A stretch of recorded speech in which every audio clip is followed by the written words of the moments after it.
Good morning बच्चों। जैसा कि आपको पता है, आप लोग चैप्टर नंबर 13 पढ़ रहे थे, नाइट्रोजन युक्त क्रियात्मक समूह वाले कार्बनिक यौगिक, और इसमें आप लोगों ने फर्स्ट पार्ट लिया था एमीन। पार्ट जो फर्स्ट था वो था एमीन, इसको ए पार्ट भी कह सकते हैं, वो था एमीन।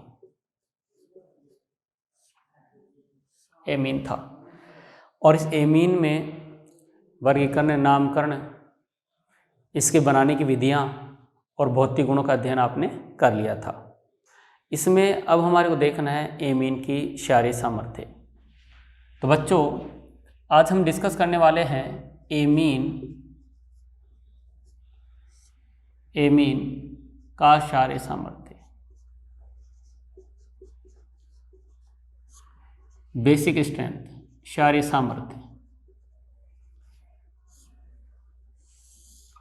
एमीन का क्षारीय सामर्थ्य। सबसे पहले अपने को यह समझना है कि क्षार क्या है। क्षार के साथ में आता है अम्ल का जोड़ तोड़।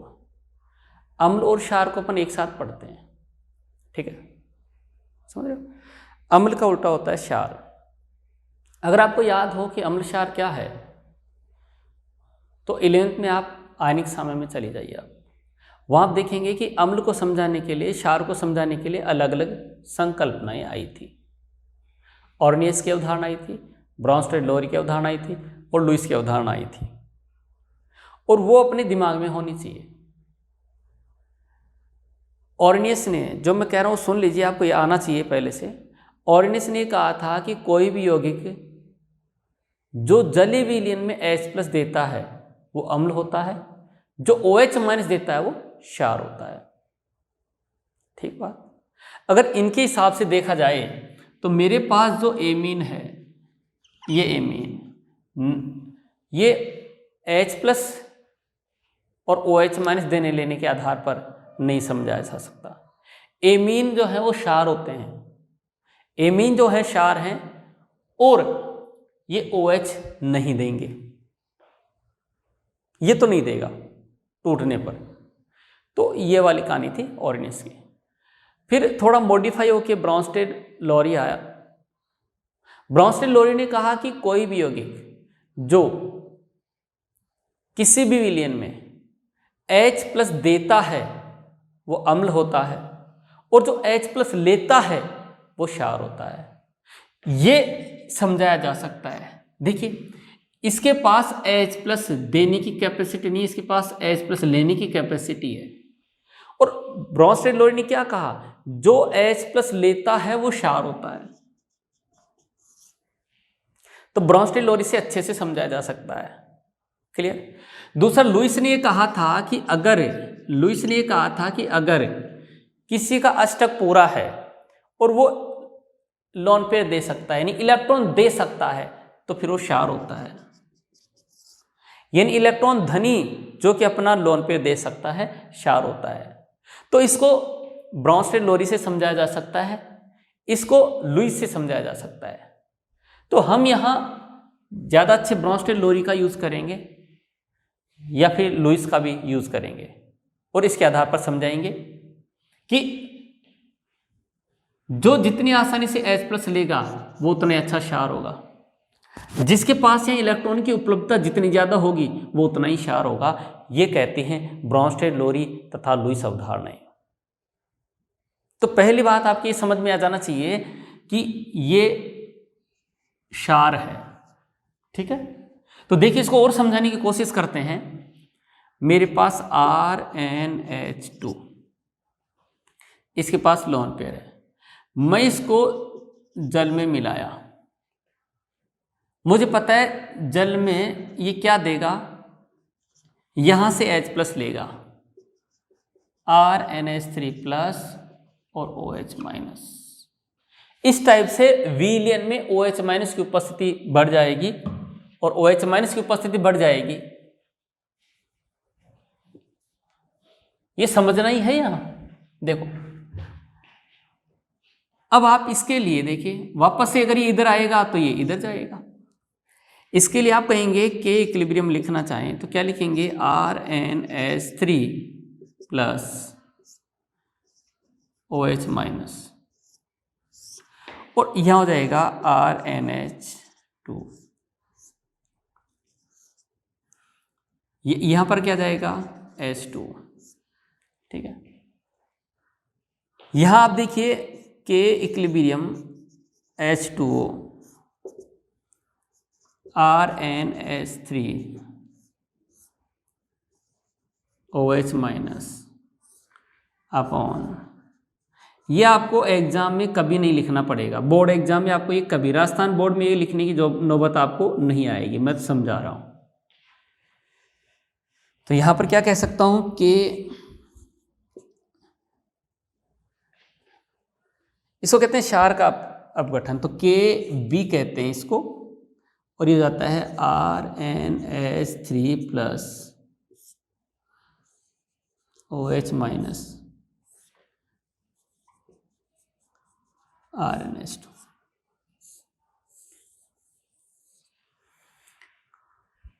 इसके लिए अपन ने लिखा है, पहले मैं यह समझाता हूं आपको। ये वाला जो एमीन है ये क्या ले रहा है, H प्लस, तो H प्लस लेने से बन रहा है। ये ज्यादा से ज्यादा H प्लस कब लेगा, जब यहां ज्यादा से ज्यादा क्या मिलेंगे आपको, इलेक्ट्रॉन मिलेंगे। ज्यादा से ज्यादा क्या मिलेंगे आपको, इलेक्ट्रॉन मिलेंगे, तब ये ज्यादा से ज्यादा H प्लस लेगा। यानी यहां से इसको प्रोटॉन मिल रहा है, ये प्रोटॉन H प्लस ग्रहण करने वाला हो गया, इसलिए क्या है, ये क्षार है। ठीक है, दूसरी बात इसमें अपन ये देख रहे हैं कि इसका जो स्थिरांक है उसमें जितने ज्यादा OH माइनस मिलेंगे के भी उतना ही ज्यादा होगा, ये जितना ज्यादा मिलेगा उतना ही होगा। हम ये अच्छे से जानते हैं कि जो जितना ज्यादा OH माइनस देता है वो उतना अच्छा क्षार निकल कर आता है। जल में घोलने पर इसने ज्यादा OH माइनस दिया, मतलब ज्यादा अच्छा क्षार होगा। OH आयन ज्यादा होंगे तो Kb भी ज्यादा होगा, तो ये ज्यादा H प्लस लेगा तो ये ज्यादा बनेगा। जितना ज्यादा H प्लस लेगा उतने अच्छा क्षार होगा, जितना ज्यादा H प्लस लेगा उतने ज्यादा OH माइनस देगा, तो क्षार सामर्थ्य उतनी ज्यादा मानी जाएगी। तो इस तरीके से यहां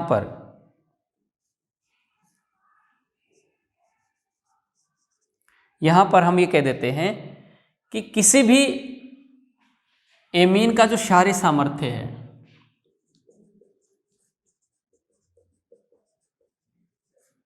क्षारीय सामर्थ्य वो समानुपाती होता है किसके, कि जितना ज्यादा वो OH दे रहा है। अगर मान लीजिए मेरे को ये ज्यादा मिलेगा ये ज्यादा मिलेगा तो मैं कहूंगा बहुत अच्छा क्षार है, तो OH आयन ज्यादा देने वाले को अपन अच्छा क्षार कहते हैं। और मुझे पता है कि OH माइनस जितना ज्यादा होगा Kb भी उतना ज्यादा होगा, तो मैं कह सकता हूं Kb भी ज्यादा होना चाहिए।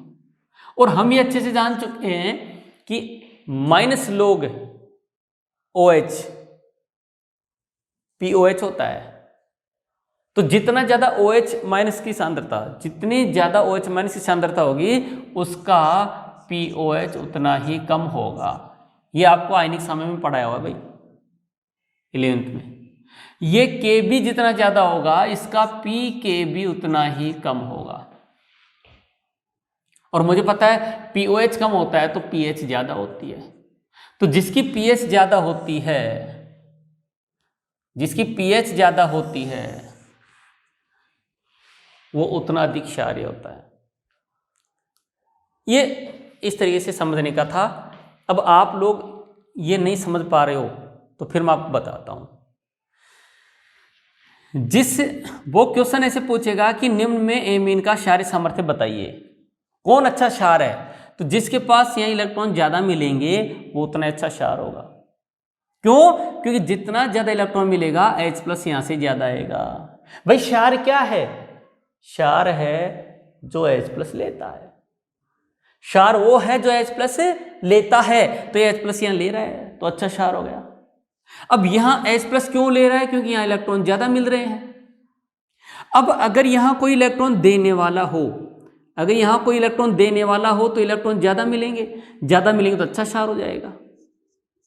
नहीं बस ये इलेक्ट्रॉन देने वाला होगा, इलेक्ट्रॉन देने वाला होगा तो यह इलेक्ट्रॉन बढ़ेंगे, बढ़ेंगे तो अच्छा क्षार हो जाएगा। और अगर यहां खींच रहा है तो क्षारीय सामर्थ्य क्या हो जाएगा? कम हो जाएगा। तो मैं यहां पर आपको एक अच्छी बात बता देता हूं, एमीन में इलेक्ट्रॉन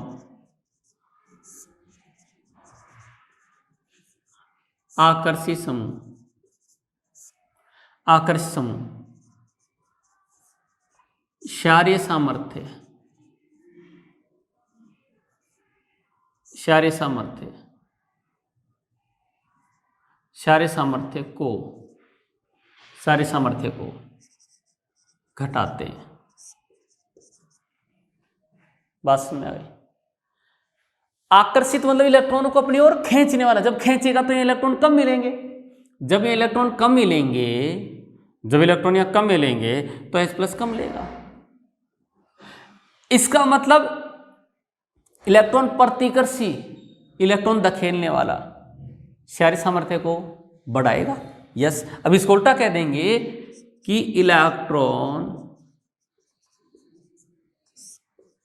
प्रतिकर्षी, जो कि इलेक्ट्रॉन अपने से दूर धकेलते हैं, प्रतिकर्षी समूह क्षारीय सामर्थ्य को बढ़ाते हैं। यह बात आपको क्लियर हो जानी चाहिए इस कहानी से, ठीक है?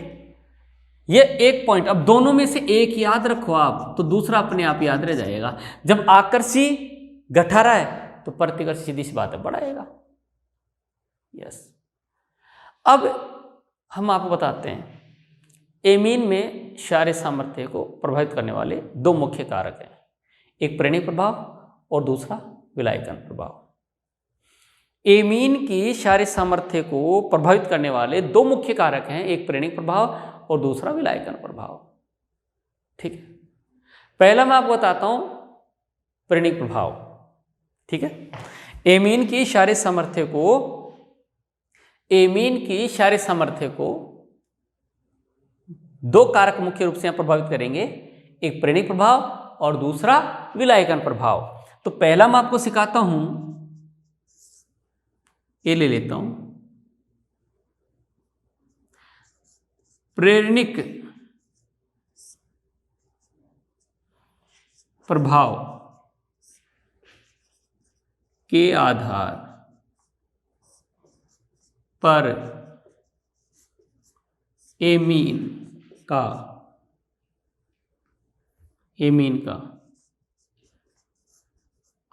क्षारीय सामर्थ्य। यस, प्रेरणिक प्रभाव के आधार पर एमीन का क्षारीय सामर्थ्य अपन समझाएंगे। ठीक है, अब प्रेरणिक प्रभाव क्या है ये मैंने आपको बहुत पहले समझा दिया है। ठीक है, इलेक्ट्रॉनिक इफेक्ट में देखिए आप, मेरे पास कोई भी एल्केन समूह है तो वो इलेक्ट्रॉनों को क्या करता है? प्रतिकर्षित करता है। यहां पर लोन पेयर है,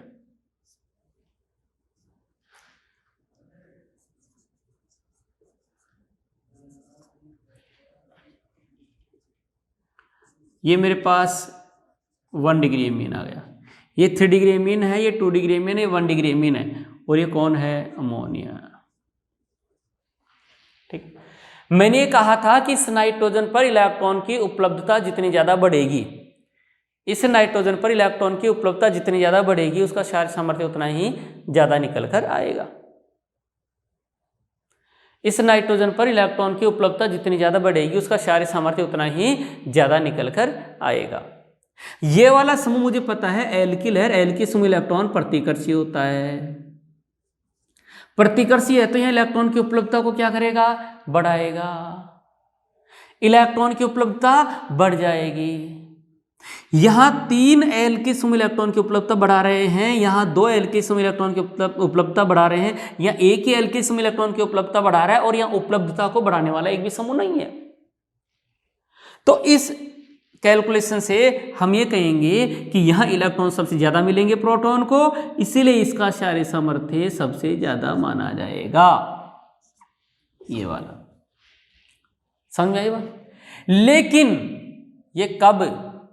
जब केवल प्रेरणिक प्रभाव लागू हो रहा हो, जब क्या लग रहा हो? सिर्फ प्रेरणिक प्रभाव, ठीक है। और विलीन अवस्था में विलायकन प्रभाव भी लगता है, विलीन अवस्था में विलायकन प्रभाव भी लगता है, केवल प्रेरणिक प्रभाव लगे, ये स्थिति गैसीय अवस्था में आती है।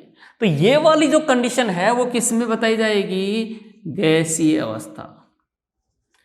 अगर इन एमीन की गैसीय अवस्था दे रखी है तो फिर ये अपने को बताना है। क्यों? क्योंकि घुली हुई अवस्था में तो विलायकन प्रभाव भी लागू होता है। तो एमीन की क्षारीय सामर्थ्य में हम ये कहेंगे कि इलेक्ट्रॉन आकर्षी तो क्या करता है? कम करता है। इलेक्ट्रॉन प्रतिकर्षी क्षारीय सामर्थ्य को ज्यादा करता है। ये इलेक्ट्रॉन प्रतिकर्षी हैं, इलेक्ट्रॉन की उपलब्धता को बढ़ा रहे हैं। ये इलेक्ट्रॉन, ये जो एल्किल समूह ये वाले, ये क्या हैं? इलेक्ट्रॉन प्रतिकर्षी हैं, इलेक्ट्रॉनों को अपने से दूर धकेलते हैं, नाइट्रोजन के पास इलेक्ट्रॉन की उपलब्धता को बढ़ा देते हैं, और बढ़ाने से क्षारीय सामर्थ्य क्या हो गया? ज्यादा हो गया। लेकिन ये कब लगता है? जब सिर्फ गैसीय अवस्था होती है। बात समझ में आ गई? क्यों? क्योंकि जलीय अवस्था में विलायकन प्रभाव भी लगता है, तो वहां पर यह केस नहीं लगाना है। अगर मैं यही प्रभाव लगा रहा हूं जो कि गैसीय अवस्था में बताया गया है, तो अगर मिथिल समूह हुआ CH3N CH3 ट्राइमेथिलेमीन का क्षारीय सामर्थ्य डाइमेथिलेमीन से ज्यादा होगा, और डाइमेथिलेमीन से मेथिलेमीन का क्षारीय सामर्थ्य ज्यादा होगा, और अमोनिया बेचारा होगा। बात समझ में आ गई? ये कब बताना है? जब आपको पर्टिकुलर अवस्था दे, कौन सी? गैसीय अवस्था। अगर गैसीय अवस्था नहीं दी है तो फिर ये क्रम नहीं बताना है। किसका क्रम है ये? क्षारीय सामर्थ्य का। बात समझ में आ गई? ये क्षारीय सामर्थ्य का क्रम है, ठीक बात। अगर मेथिल की जगह एथिल हो तो मैं अब इसको ऐसे लिख सकता हूं C2H5 कितनी बार? 3 बार। किस पर जुड़ा हुआ है? नाइट्रोजन पर। ट्राइएथिलेमीन का क्षारीय सामर्थ्य डाइएथिलेमीन से क्या होगा? ज्यादा होगा, और डाइएथिलेमीन का क्षारीय सामर्थ्य एथिलेमीन से ज्यादा, और इसका अमोनिया से ज्यादा। लेकिन कौन सी अवस्था में? गैसीय अवस्था में। ये लिख दिया मैंने, गैसीय अवस्था, गैसीय अवस्था, गैसीय अवस्था। गैसीय अवस्था में सिर्फ प्रेरणिक प्रभाव काम करता है।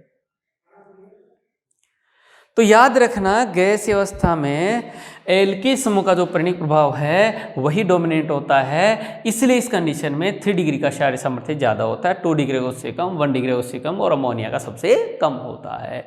मेरे हिसाब से कहानी समझ में आ गई होगी। तो ये था अपने पास क्या? एमीन का क्षारीय सामर्थ्य में प्रेरणिक प्रभाव के आधार पर क्षारीय सामर्थ्य। क्लियर? ये प्रेरणिक प्रभाव क्या है, कैसे लगता है, ये मैं पहले ही आपको समझा चुका हूं, ठीक है। दूसरा जो यहां समझिए, दूसरा ये जो प्रभाव होता है वो होता है विलायकन प्रभाव। यानी एमीन की क्षारीय सामर्थ्य को समझाने के लिए 2 प्रभाव काम करते हैं, एक प्रेरणिक प्रभाव और दूसरा विलायकन प्रभाव। तो मैं अब आपको बताने वाला हूं विलायकन प्रभाव।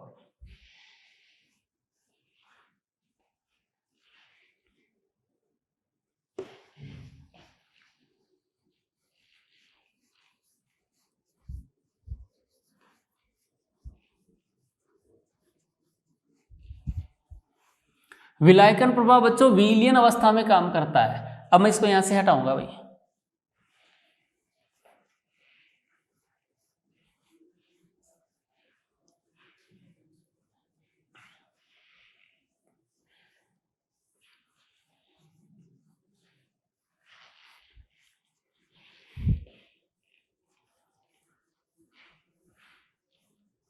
विलायकन प्रभाव या विलायक जलीय अवस्था ली गई है, यानी जलीय अवस्था में क्षारीय सामर्थ्य क्या निकल कर आएगा। एमीन जो है वो जल में उपस्थित है, उसमें अपने को क्षारीय सामर्थ्य बताना है।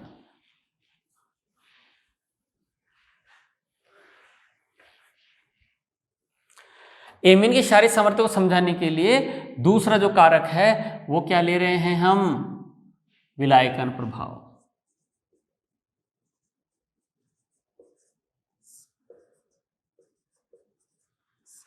विलायकन प्रभाव, ठीक है। इसको इंग्लिश में कहते हैं सॉल्वेशन इफेक्ट।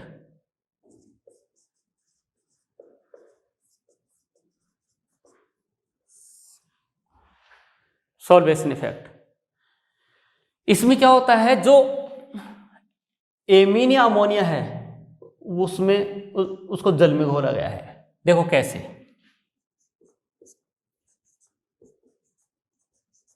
ये मेरे पास कौन है, अमोनिया,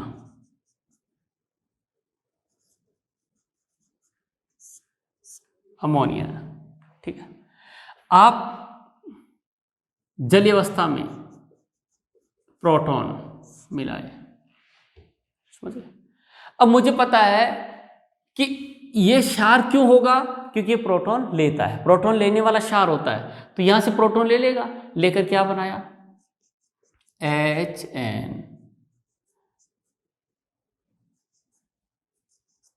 ये हो गया। और जैसे इसने H लिया, इस पर क्या आ जाएगा, प्लस, क्या जाएगा, प्लस आ जाएगा। जैसे इसको इलेक्ट्रॉन मिले, नाइट्रोजन पर क्या आ जाएगा, प्लस आ जाएगा। और अब देखो जलीय अवस्था में है, जलीय अवस्था में है तो यहां पर हाइड्रोजन बॉन्डिंग हो जाएगी, यहां पर हाइड्रोजन बॉन्डिंग होगी, इस हाइड्रोजन के साथ में हाइड्रोजन बॉन्डिंग होगी, और यहां पर हाइड्रोजन बॉन्डिंग हो जाएगी। इसको मैंने कहा फर्स्ट, बात समझ में आ गई। यानी अमोनिया क्षार है, H+ ले रहा है, ये बन रहा है, और ये वाला हाइड्रोजन बॉन्डिंग से स्थायी हो रहा है। आगे चलते हैं। अगर मेरे पास ये 1 डिग्री एमीन होता,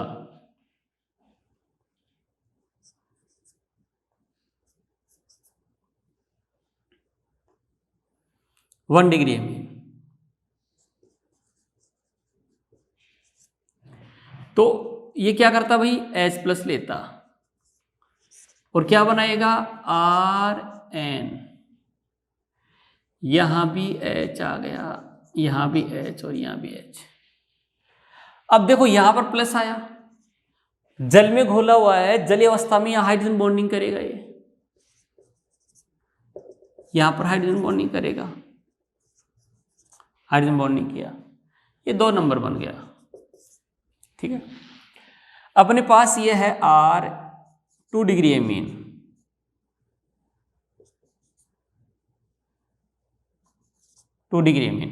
प्रोटॉन लेगा, प्रोटॉन लेकर क्या बना लेगा, RN RH, और यहां क्या गया, प्लस। अब ये जल में घुला हुआ है तो जल के साथ क्या करेगा, हाइड्रोजन बॉन्डिंग, और हाइड्रोजन बॉन्डिंग एक प्रकार का अट्रैक्शन है, और जब अट्रैक्शन होता है वहां ऊर्जा मुक्त होती है, और ऊर्जा मुक्त होने से स्थायित्व आता है। यस,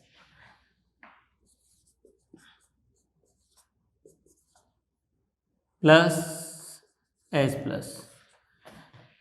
RN, इधर R है, H। अब देखो यहां से क्या हो जाएगी, हाइड्रोजन बॉन्डिंग, ये हो गया 4 नंबर। समझ आई बात। ये 1 डिग्री एमीन था, ये 2 डिग्री एमीन है, 2 डिग्री अमाइन। ये क्या है, 3 डिग्री अमाइन, 3 डिग्री अमाइन।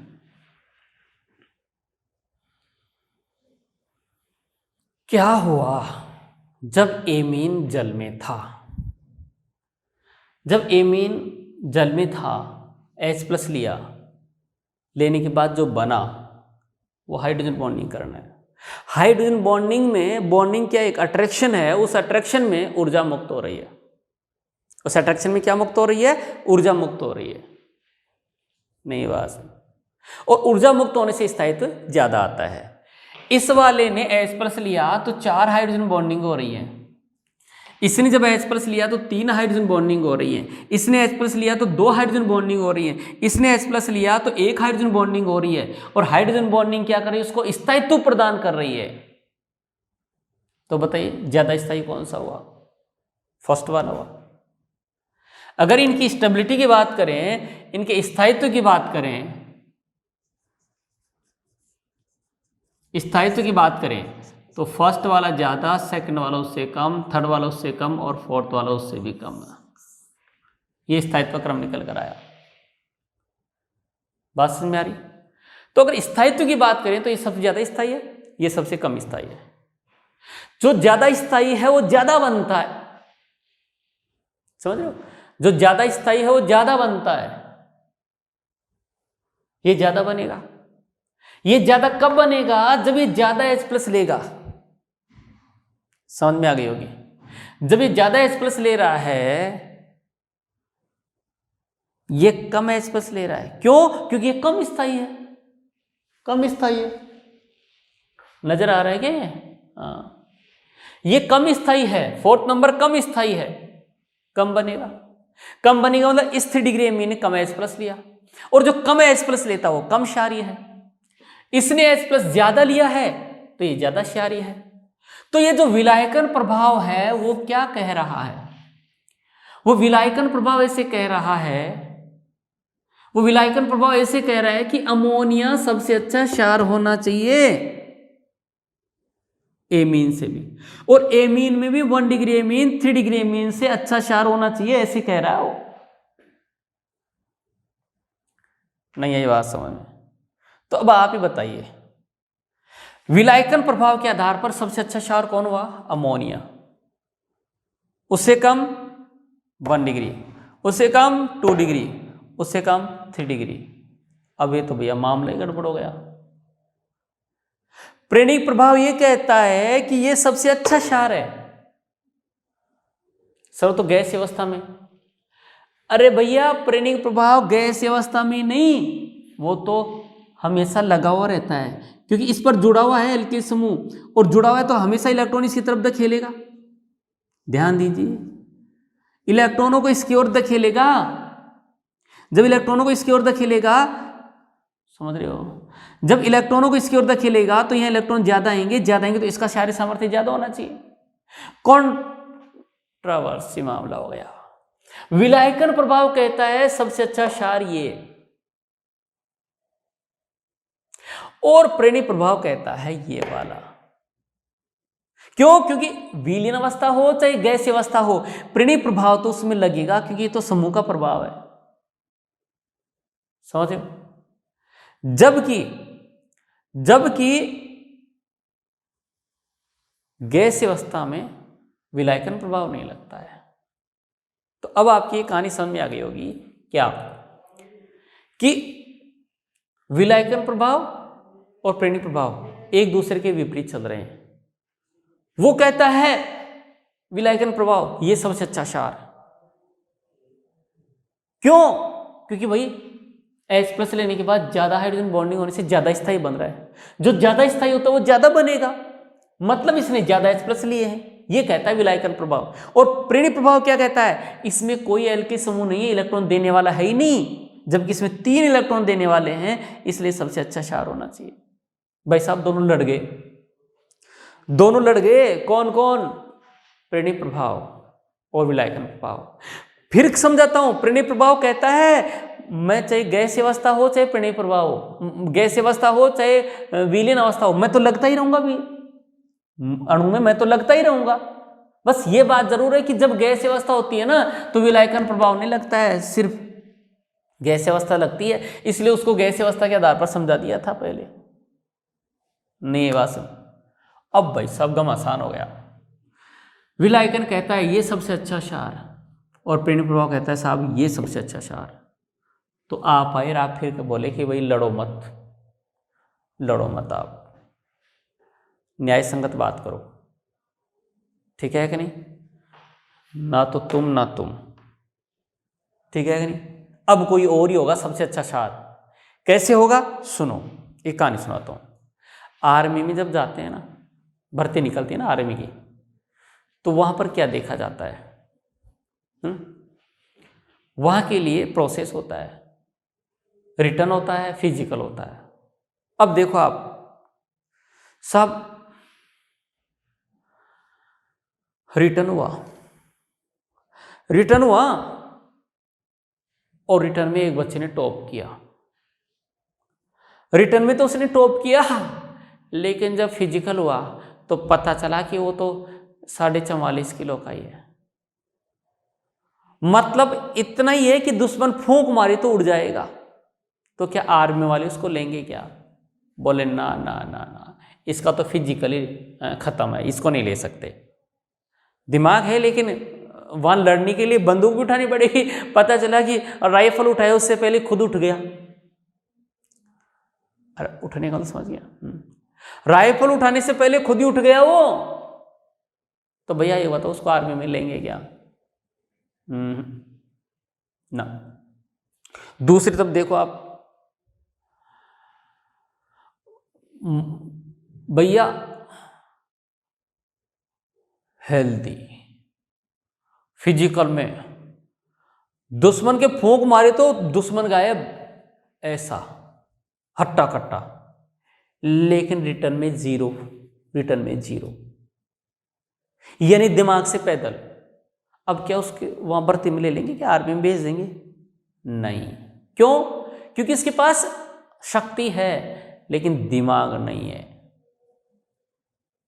उसको बोलेंगे फायर तो फायर तो कर देगा, लेकिन वो बोलने वाले को भी फायर कर सकता है। समझ आई बात? तो उसमें फिजिकल तो है पर दिमाग नहीं है, तो उसको भी नहीं लेंगे। किसको लेंगे? जिसका दिमाग भी हो, जिसका हेल्थ भी ठीक हो, समझदार भी हो, ऐसे लोगों को लेंगे। तो ऐसी कहानी यहां है कि इसके पास हाइड्रोजन बॉन्डिंग तो बहुत अच्छी है पर प्रेरणी प्रभाव नहीं है। प्रेरणी प्रभाव नहीं है तो बोला भैया तू सबसे अच्छा क्षार नहीं हो सकता।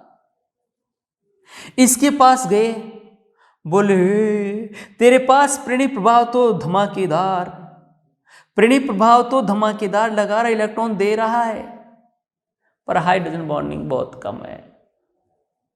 समझ में बात? इसलिए तू भी नहीं, सबसे अच्छा नहीं हो सकता। तो बोले सबसे अच्छा कौन?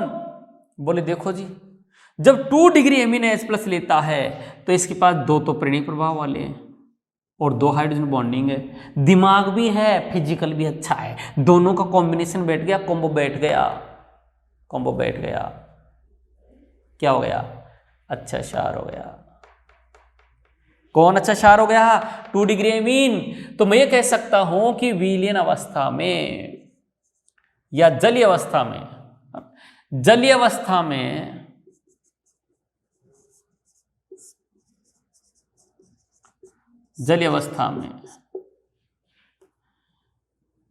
एमीन का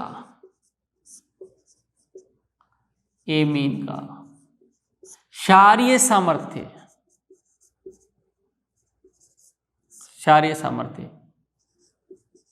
प्रेरणिक क्षारीय सामर्थ्य प्रेरणिक प्रभाव तथा प्रेरणिक प्रभाव तथा विलायकन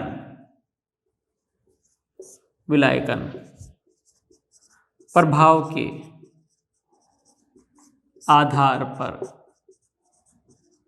समझाया जाता है। दोनों की तुलनात्मक अध्ययन करके फिर समझाया जाता है कि कौन अच्छा क्षार होगा।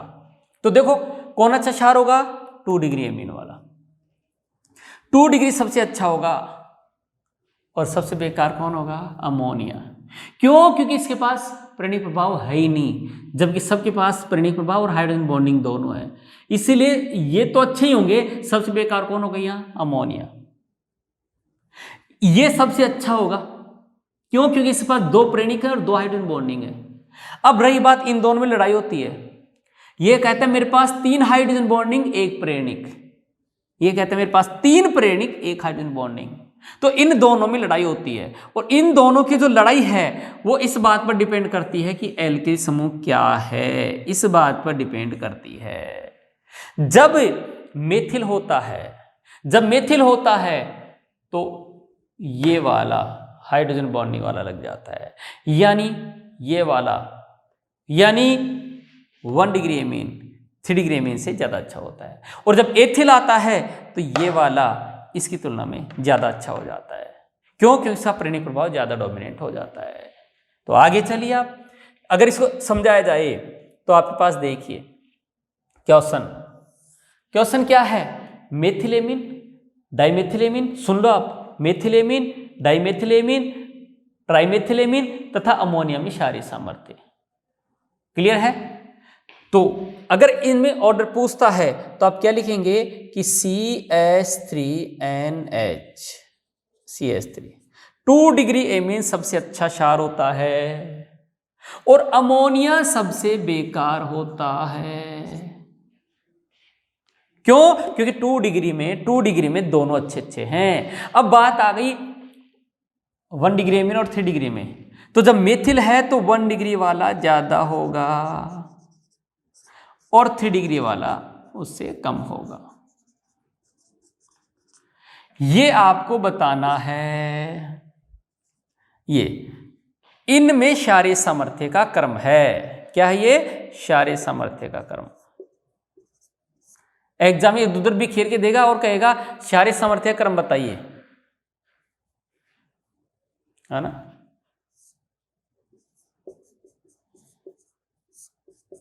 क्षारीय सामर्थ्य, लेकिन ध्यान रखना क्षारीय सामर्थ्य किस में है?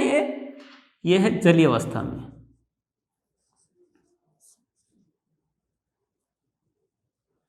किस में है ये? जलीय अवस्था में। बात समझ? जब जलीय अवस्था दे रखी हो। अब बहुत बार ऐसा होता है कि ना तो जल दे रखा है और ना गैस लिखा हुआ है, तो अब क्या करें सर, कुछ नहीं लिखा हुआ है, तो आपके मानते हैं जब कुछ नहीं होता वहां गैस होती है? नहीं, समझ गए? जहां कुछ नहीं होता वहां कुछ नहीं होता है। लेकिन अपने को यहां कोई अवस्था नहीं लिखी है और कहा कि इनमें आप क्षारीय सामर्थ्य बताइए, तो जब कुछ भी नहीं दे रखा हो तो जलीय अवस्था मानकर क्षारीय सामर्थ्य बताना है। कोई अवस्था नहीं देने पर भी यही बताना है। ये उदाहरण है भैया, कोई अवस्था नहीं देने पर, कोई अवस्था नहीं देने पर, ठीक बात। अब अगर मेथिल की जगह एथिल हो गया तो आप क्या करेंगे कि जो 2 डिग्री है वो तो सबसे अच्छा होगा, ये तो सबसे अच्छा होगा। क्या? क्षार सबसे अच्छा क्षार होगा, और अमोनिया सबसे क्या होगी? बेकार होगी। अब सर इन दोनों में क्या होगा कि 3 डिग्री वाला वो ज्यादा हो जाएगा, C2H5 ये हो जाएगा, और उससे कम क्या हो जाएगा? C2H5NH2। ये 2 डिग्री सबसे ज़्यादा, 3 डिग्री उससे कम, 1 डिग्री उससे कम, और ये उससे ज़्यादा। कब बताना है? जलीय अवस्था में। उदाहरण नंबर 2 इनमें से कोई सा एक एग्जाम में आता है। उदाहरण नंबर 2 कोई अवस्था नहीं दे या जलीय अवस्था दे तो फिर क्षारीय सामर्थ्य का ये क्रम निकल कर आता है। ये दोनों उदाहरण अपने लिए बहुत अच्छे हैं, समझ आई बात? अब आप भूल जाएंगे सर कैसे क्या याद करें, तो देखो जी, इसमें सबसे अच्छा कौन आया? 3 डिग्री, उससे 2 डिग्री। सबसे अच्छा क्षार कौन है? 2 डिग्री। उससे कम कौन आया? 1 डिग्री। उससे कम 3 डिग्री, और सबसे बेकार अमोनिया यानी 0 डिग्री। इसके लिए नंबर क्या निकल कर आए? इसके लिए नंबर निकल कर आए हैं 21-30। 0 मतलब अमोनिया। इसमें देखो आप 2 डिग्री सबसे अच्छा, फिर 3 डिग्री, फिर 1 डिग्री और फिर 0। ये यानी मेथिल छोटा तो नंबर भी छोटे हैं, 21-30, 2130 हुआ। और अगर एथिल हो गया तो बड़ा 2310 यानी 2310। अगर अपने पास मेथिल है तो जलीय अवस्था में या कोई अवस्था नहीं देने पर 21-30 को फॉलो करना है, और एथिल आ गया तो आपको 23-10 का फॉलो करना है। ये कंपटीशन के हिसाब से बिल्कुल सही है, ये बोर्ड के हिसाब से ये भी सही है। राजस्थान बोर्ड में इसमें थोड़ा सा इधर उधर दे रखा है, लेकिन अपन चाहते हैं आप वही पढ़ो जो कंपटीशन में दे रखा है। बोर्ड में 1 नंबर कटेगा कोई बात नहीं, लेकिन कंपटीशन में 5 नंबर जाते हैं जब इनमें क्षारीय सामर्थ्य क्रम पूछा जाता है। बात समझ में आ गई? तो इनमें से ये क्वेश्चन आ जाता है क्षारीय सामर्थ्य का मेथिल होने पर, क्षारीय सामर्थ्य का एथिल होने पर। ठीक है, ये 2 डिग्री, ये 3 डिग्री, ये 1 डिग्री और अमोनिया 0 डिग्री मानकर, होता नहीं पर लिखते हैं अमोनिया। तो मेथिल छोटा छोटे नंबर, एथिल बड़ा बड़े नंबर, ऐसे ध्यान रखना है, क्योंकि 2 तो सबसे पहले रहेगा, 0 लास्ट में रहेगा। बस यहाँ 13 है, इसको उल्टा करके 31 करना है मेथिल से एथिल में। कहानी समझ में आ गई? तो ये एमीन का क्षारीय सामर्थ्य था, क्षारीय सामर्थ्य पढ़ा है। अभी इसमें अपने को और भी क्वेश्चंस करने हैं, समझने हैं। जैसे एक क्वेश्चन आता है बहुत अच्छे वाला कि एनिलीन का क्षारीय सामर्थ्य अमोनिया से कम होता है क्यों? और भी क्वेश्चंस आएंगे। तब ये क्षारीय सामर्थ्य जो है, एमीन का क्षारीय सामर्थ्य जो है वो कंप्लीट हुआ नहीं है। ठीक है कि नहीं? अपन फिर आगे नेक्स्ट लेक्चर में डिस्कस करेंगे। यहाँ से एग्जाम में क्वेश्चन आ जाता है। तो नेक्स्ट लेक्चर में क्या पढ़ने वाले हैं हम? एमीन का क्षारीय सामर्थ्य। तो आज का ये लेक्चर यहीं फिनिश करते हैं। Thank you.